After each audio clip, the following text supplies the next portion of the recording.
नमस्कार।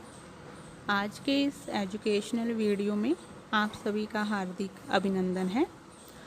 आज के हमारे अध्ययन का बिंदु रहेगा स्नातकोत्तर उत्तरार्ध की इकाई तृतीय, जिसके अंतर्गत हम सूरदास का अध्ययन करेंगे। सूरदास जो तृतीय इकाई है उसमें हमारे पाठ्यक्रम में भ्रमर गीत सार, जिसका संपादन आचार्य रामचंद्र शुक्ल द्वारा किया गया था, उसके कुछ पद हमारे पाठ्यक्रम में लगे हैं। तो उन पदों का अध्ययन हम क्रम वाइज कह सकते हैं कि श्रृंखलाबद्ध तरीके से हम उन पदों का अध्ययन करेंगे। सूरदास इकाई तृतीय के अंतर्गत आज के हमारे अध्ययन का बिंदु रहेगा कवि सूरदास जी का जीवन परिचय। हिंदी साहित्य में कृष्ण भक्ति की अजस्र धारा को प्रवाहित करने वाले भक्त कवियों में सूरदास का स्थान सर्वोपरि है। उनका जीवन वृत्त उनकी अपनी कृतियों से आंशिक रूप में और बाह्य साक्ष्य के आधार पर अधिक उपलब्ध होता है। इसके लिए नाबादास कृत भक्तमाल, गोकुलनाथ कृत 84 वैष्णवन की वार्ता, यदुनाथ कृत बल्लभ दिग्विजय तथा निज वार्ता का आधार लिया जाता है। सूरदास का जन्म काल सन 1478 ईस्वी माना जाता है। अगर विक्रमी संवत में इसे बताना हो तो 1535 विक्रमी संवत सूरदास का जन्म काल माना जाता है। सूरदास के जन्म स्थान के संबंध में विद्वानों में एक मत नहीं है। डॉक्टर नगेंद्र के अनुसार इनका जन्म दिल्ली के निकट सिही नामक ग्राम में एक सारस्वत ब्राह्मण परिवार में हुआ था, और वहीं आधुनिक शोधों के अनुसार इनका जन्म स्थान मथुरा के निकट रुणकता नामक ग्राम माना गया है। अगर परीक्षा की दृष्टि से देखा जाए, अगर दोनों ही विकल्प परीक्षा में उपस्थित होते हैं, अर्थात सिही और रुणकता, तो सही उत्तर मुझे लगता है कि सिही को माना जाएगा। इसी प्रकार से सूरदास के गुरु का नाम बल्वाचार्य था। कहा जाता है कि बल्वाचार्य से इनकी भेंट 1509 या 1510 ईस्वी में पारसोली नामक ग्राम में हुई थी, और बल्वाचार्य के शिष्य बनने के बाद वे चंद सरोवर के समीप पारसोली नामक गांव में रहने लगे थे, और वहीं 1583 ईस्वी में उनका देहावसान हो गया। इस प्रकार से सूरदास का मृत्यु स्थान पारसोली गांव है। सूरदास की मृत्यु पर गोस्वामी विठलनाथ अर्थात बल्वाचार्य के पुत्र विठलनाथ ने शोकाकुल होकर कहा था, पुष्टि मार्ग को जहाँ जात है, सो जाको कछु लेना हो सो लेऊ। इसी प्रकार से सूरदास के शिक्षा आदि के विषय में किसी ग्रंथ में कहीं कोई जानकारी नहीं मिलती। केवल इतना ही हरिराय जी ने लिखा है कि गांव से 4 कोस दूर रहकर पद रचना में लीन रहते थे, गान विद्या में प्रवीण थे, भक्त मंडली उनके पद सुनने को एकत्र हो जाती थी। इसी प्रकार से सूरदास के संबंध में कुछ महत्वपूर्ण तथ्य हैं, जैसे कि सूरदास जी को खंजन नयन, भावाधिपति, वात्सल्य रस सम्राट, जीवनोत्सव का कवि, पुष्टि मार्ग का जहाज आदि नामों से पुकारा जाता है। आचार्य रामचंद्र शुक्ल ने इनको वात्सल्य रस सम्राट एवं जीवनोत्सव का कवि कहा है। गोस्वामी विठलनाथ ने इन्हें पुष्टि मार्ग का जहाज कहकर पुकारा है। हिंदी साहित्य जगत में भ्रमर गीत परंपरा का समावेश सूरदास द्वारा ही किया हुआ माना जाता है। कुछ इतिहासकारों के अनुसार ये चंद्रवरदाई के वंशज कवि माने गए हैं। आचार्य शुक्ल ने कहा है, सूरदास की भक्ति पद्धति का मेरुदंड पुष्टि मार्ग ही है। सूरदास जी ने भक्ति पद्धति के 11 रूपों का वर्णन किया है। वैसे तो 90 भक्ति मानी जाती है, लेकिन उन्होंने उससे भी आगे भक्ति के 11 रूपों की अभिव्यंजना की है।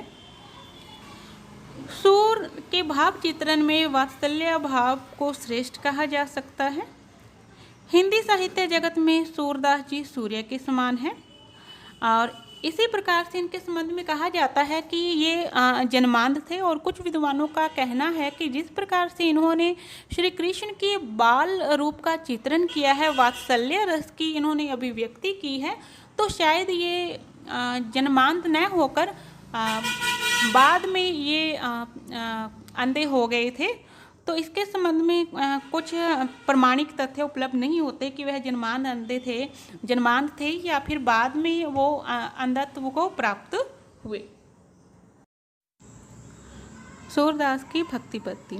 सूरदास प्रारंभ में विनय और दैन्य भाव के पद लिखते थे, किंतु श्री वल्लभाचार्य के संपर्क में आने पर उन्हीं की प्रेरणा से सूरदास ने दास्य भाव एवं विनय के पद लिखना बंद कर दिया तथा साख्य, वात्सल्य, माधुर्य भाव की पद रचना करने लगे। सूरदास की काव्य की भाषा। सूरदास के आराध्य श्री कृष्ण थे, इसीलिए उन्होंने अपने काव्य की भाषा के रूप में श्री कृष्ण की जन्मस्थली और वहाँ की भाषा ब्रज भाषा को अपने काव्य की भाषा बनाया। सूरदास ब्रज भाषा के अग्रदूत हैं। उन्होंने इस भाषा को जो गौरव गरिमा प्रदान की, उसके परिणाम स्वरूप ब्रज भाषा अपने युग में काव्य भाषा के राज सिंहासन पर आसीन हो सकी। सूर की ब्रज भाषा में चित्रात्मकता, अलंकारिकता, भावात्मकता, सजीवता, प्रतीकात्मकता तथा बिंबात्मकता पूर्ण रूप से विद्यमान है। ब्रज भाषा को ग्रामीण जनपद से हटाकर उन्होंने नगर और ग्राम के संधि स्थल पर ला बिठाया। संस्कृत के तत्सम शब्दों का प्रचुर प्रयोग करने पर भी उनकी मूल प्रवृत्ति ब्रज भाषा को सुंदर और सुगम बनाने की ओर ही रही।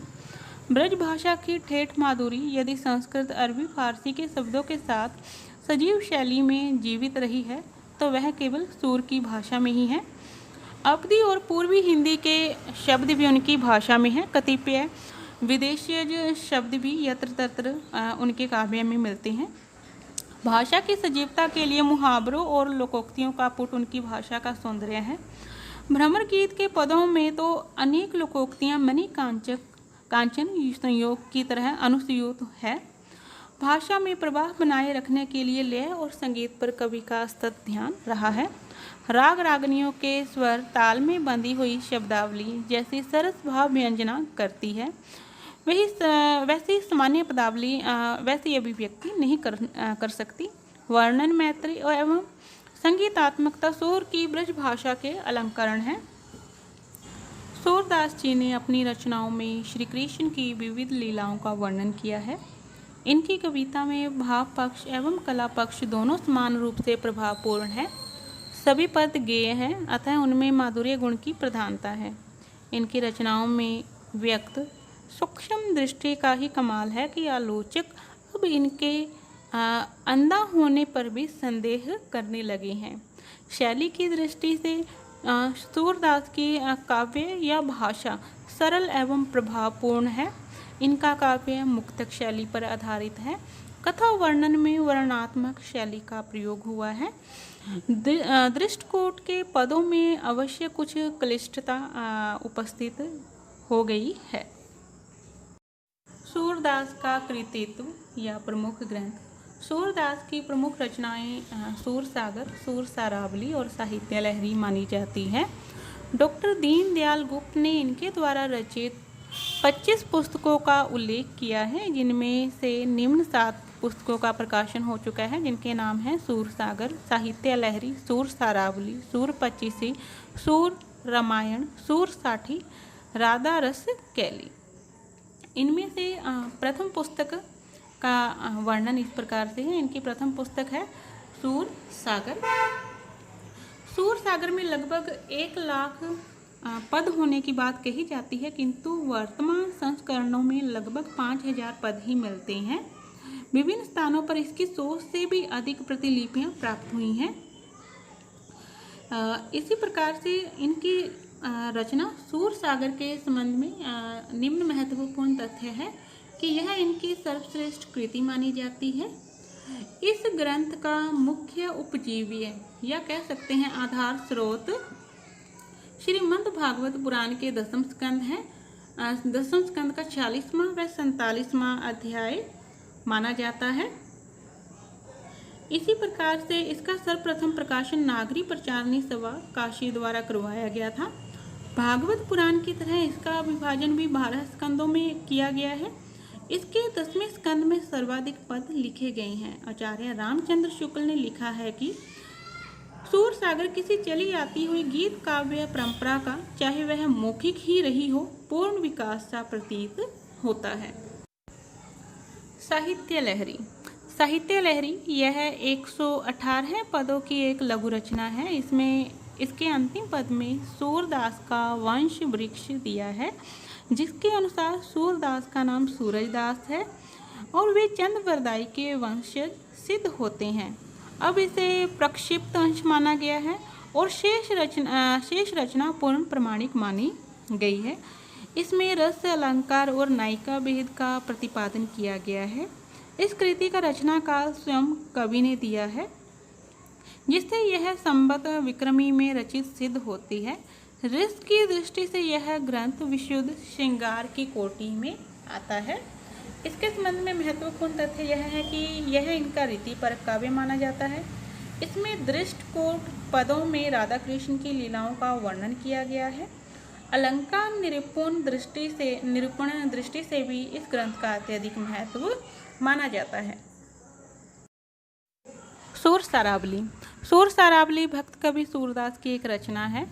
इसमें 1107 छंद है। यह संपूर्ण ग्रंथ एक वृहद होली गीत के रूप में रचित है।